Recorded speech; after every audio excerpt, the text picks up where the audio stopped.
আমাদের আশেপাশে কিছু কিছু এমন মানুষ আছে, দেখবেন আপনার সামনে দেখা হলে হেই কেমন আছো, আল্লাহ তোমাকে কতদিন দেখি না, এমন একটা ভাব করবে যেন আত্মায় আত্মায় মিল। হ্যাঁ ছিল আগে কোনো এক সময়ে, কিন্তু সামনাসামনি দেখা হলে এত ওভার অ্যাক্টিং আর এত ফর্মালিটি করবে যেন মনে হবে আপনি আগের রিলেশনে চলে গেছেন তার সাথে। কিন্তু যখনই আড়ালে যাবে বা দুই একদিন একটু ভালো কথা হলো, তারপর দেখবেন যখন আপনি সম্পর্কটা ভালোভাবে মেনটেন করতে চাচ্ছেন, তখনই তারা ট্রু ফেসটার সামনে চলে আসবে যে না সে আগের মতোই আছে। আপনি আস্তে আস্তে বুঝতে পারবেন।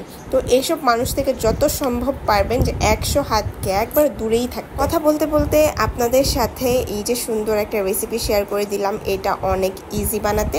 জাস্ট সাবুদানাটা লবণ দিয়ে সেদ্ধ করবেন, তারপর এখানে আপনার পছন্দ অনুযায়ী ফল দিবেন, মিল্ক আর স্বাদ মতো চিনি, ব্যাস নাড়া দিবেন আর হয়ে গেল মজাদার ডেজার্ট। এটা আইসক্রিম থেকে খেতে অনেক মজা হয়।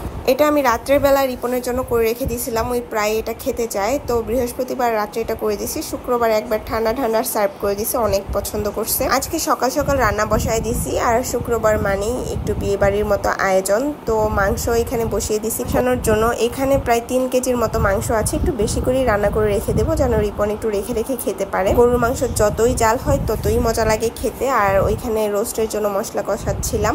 মাংসটা রান্না করার সময় কি যে সুন্দর একটা স্মেল আসছিল, এটা কিন্তু কষানোর পর্যায়ে যে ভিডিওটা নিয়েছিলাম ওইটা। তো আমি এখানে কয়েকটা কাঁচামরিচও দিছিলাম, এই যে দেখাই যাচ্ছে। আর এই যে রোস্টটাও প্রায় রান্না হয়ে গেছে। আজকে রোস্টটা মূলত তাকরিমের জন্য রান্না করছি। আসলে তাকরিম তো আর এতগুলা খাবে না, জাস্ট একটু ঝোল দিয়ে ভাত খাইয়ে দেবো। মাংসটা একটু নরম করে আলাদা করে দিতে হবে যেন ভাতের সাথে মিশে যায়। শুক্রবার হলে তো তাকরিমকে বেড়াতে নিয়ে যেতেই হবে, এটা তো মাস্ট। চেষ্টা করি শুক্রবার ছাড়াও তাকরিমকে একটু ঘুরতে নিয়ে যাওয়ার। পরশুদিন নিয়ে গেছিলাম, তো আজকে তাকরিমের বলটা নিয়ে গেছিলাম, কারণ ওই বাইরে গেলেই ওর বাবার সাথে ফুটবল খেলতে চায়। আজকে আমরা একই জায়গায় গেছি, কারণ এই জায়গাটায় একটু ভিড় কম থাকে আর ওইখানে খেলতেও ভালো লাগে। তাকরিমের খেলার একটা স্পেস আছে। ছেলের খেলা কিন্তু শুরু হয়ে গেছে, তো এইখানে আমাকে ওরা খেলায় নেয় না। এই যে দেখেন টুকু দেখতে আসছিল আসলে কি ভিডিও করি, ওই কিন্তু নিজে নিজে একটু দেখতে চাই ক্যামেরায় ওকে কেমন লাগে। আর এই যে দেখেন তাকরিম তার ফ্রেন্ড খুঁজে পাইছে, আজকে ওর সাথেও কিন্তু তাকরিম বল খেলা করছে, কিন্তু তাকরিম ওর সাথে তেমন খেলতে চাচ্ছিল না, বল দিতে চাচ্ছিল। ওর বাবার সাথে খেলার মধ্যে মেনি ইন্টারেস্ট ছিল তাকরিমের, কিন্তু ওই মেয়েটা যদি বলও নিয়ে যাচ্ছে ওই কিন্তু কিছু বলছে না। আসলে তাকরিম কিন্তু এমনি শেয়ার করতে ভালোবাসে, ওই সবাইকে ওর খেলনা দেয়, এটা আমার খুব ভালো লাগে। বাচ্চারা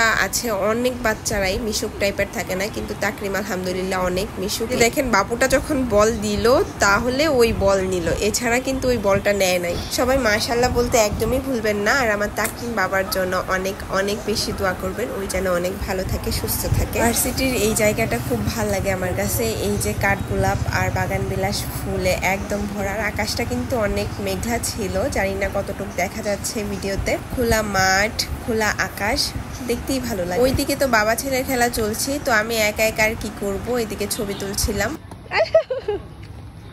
এটা কোনো খেলা হলো মা? ওরে বাবা, ওরে বাবা।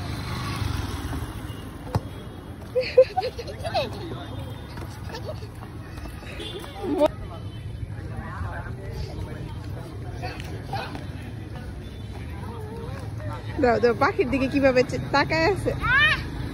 আসবে না, পাখি আসে না, পাখি আসে না, চলে যাচ্ছে। এই যে পাখি।